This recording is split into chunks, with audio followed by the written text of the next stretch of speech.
Dumelang and welcome. President Ramaphosa has announced a 100 billion rand fund for black businesses, funded by the private sector.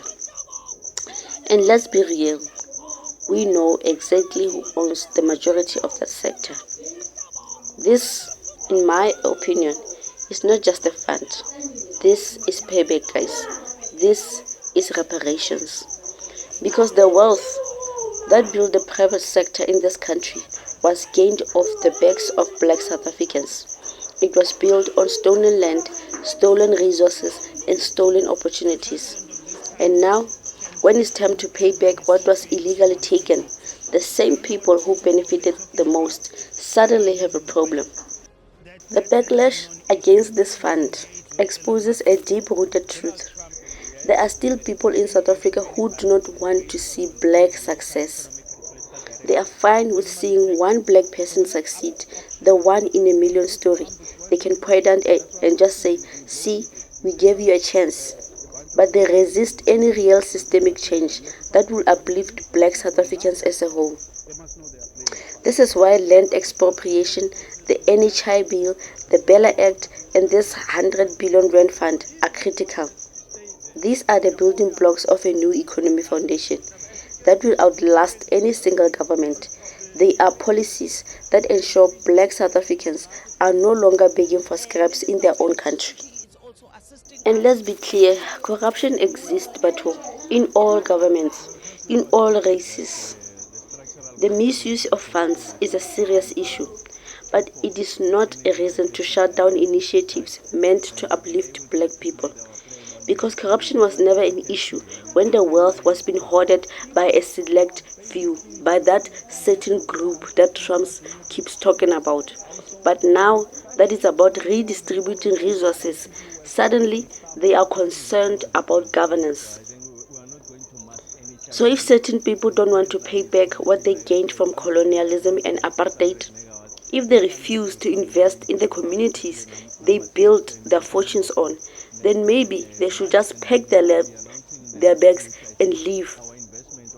Because South Africa is changing, and black South Africans deserve to thrive. Now, let's hear what the president had to say about this fund. Make it more inclusive.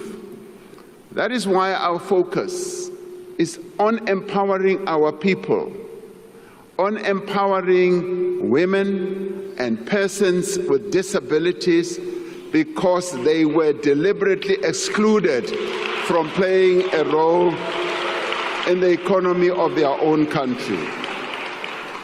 And we will set up a transformation fund worth 20 billion rand a year over the next 5 years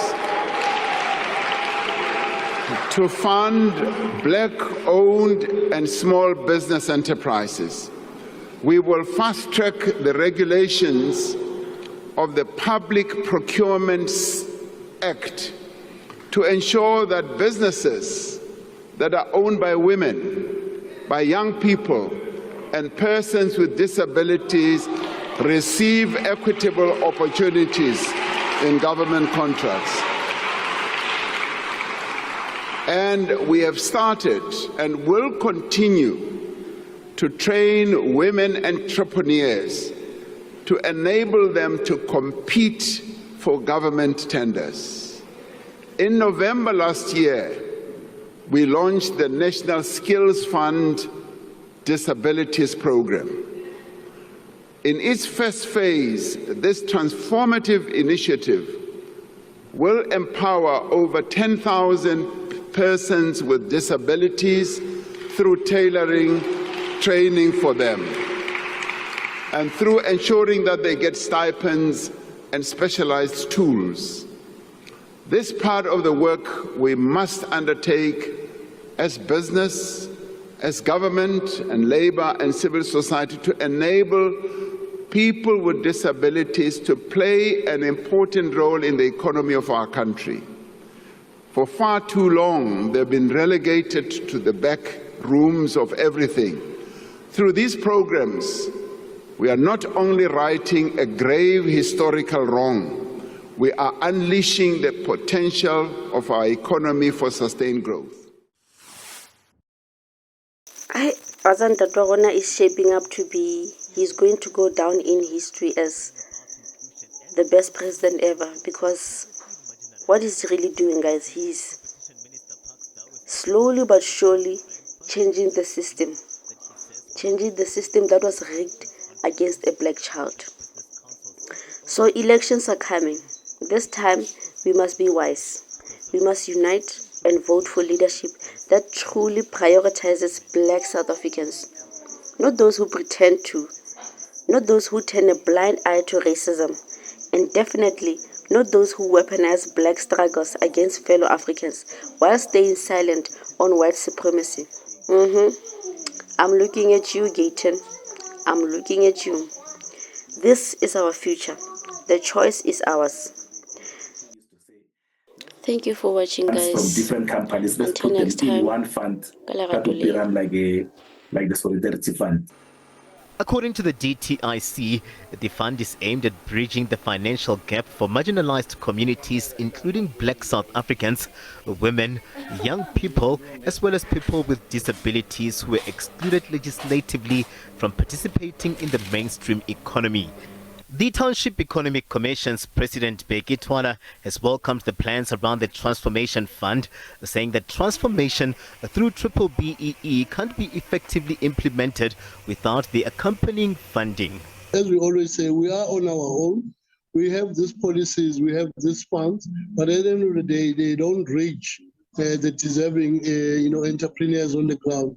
That is why we are saying, yes, South Africa has got these good policies, this whole intention, they've got the funds that are there, but unfortunately, they don't reach the deserving recipients because of the red tapes, because of failure of government to properly engage with the stakeholders on the ground. That is why we're calling, for the government of national unity to say, I think, colleagues, it's time for us to do things differently.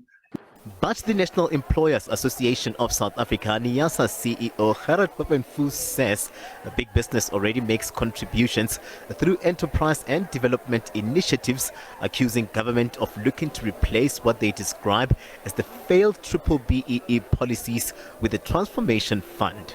They must show us one single project that government has run successfully. One single project. Mention one.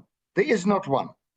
So they say in this case, we will run this 100 billion fund, interfering into the affairs of the private sector. They will bring the private sector to a standstill. They cannot do it. They must stay out of business. They cannot do it. But in any event, if they don't do it, the private sector will stop them in court to do that. It will be found to be unconstitutional. It's unfair, and it goes against every business principle. South African Trade Unions COSATU is hopeful that this fund will address the issue of the red tape, concerned about the potential corruption, with the Federation's Matthew Parks calling for solidarity and transparency in the running of the fund. And I think all the ministers simply saying is that we need to do more, we need to do better. We need to see how to pull resources together, how to bring more people in the economy, particularly people who have been historically disadvantaged. And I think we would be rather keen to hear a little bit less temper tantrums from those who oppose it, and more concrete proposals about how, if they think there's some problems with it, how could it be addressed? How could it be strengthened?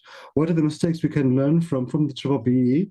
Because without a doubt, it hasn't achieved the objectives all of us would have wanted it to achieve. Those in the business value chain are looking for more details and clarity on the running of the 100 billion rand transformation fund, and for the matter to be discussed at NEDLAC, with others already threatening legal action. Katlego Logodi, SABC News in Johannesburg.